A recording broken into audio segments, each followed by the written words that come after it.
মহাযুগ ঈশ্বৰ তেওঁলোকৰ ওপৰত সুপ্ৰিম তাতকৈ ওপৰত আৰু কোনো নাই সুপ্ৰিম কোন বোলে ভগৱান কৃষ্ণ হয় না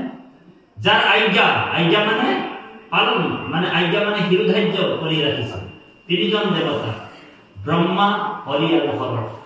ইয়াত ব্ৰহ্মা মানে হৈছে সৃষ্টিকৰ হৰি মানে হৈছে পালনকৰ্তা আৰু হৰ মানে হৈছে সংহাৰকাৰী এই ত্ৰিগুণাত্মিক তিনিজন দেৱতাক ভগৱান কৃষ্ণই সৃষ্টি স্থিতি আৰু অন্তৰ কাৰণে দায়িত্ব দিছে আৰু এই তিনিজনৰ দ্বাৰাই জগতখনক ভগৱন্ত সৃজন পালন আৰু সংহাৰ কৰি আছে আৰু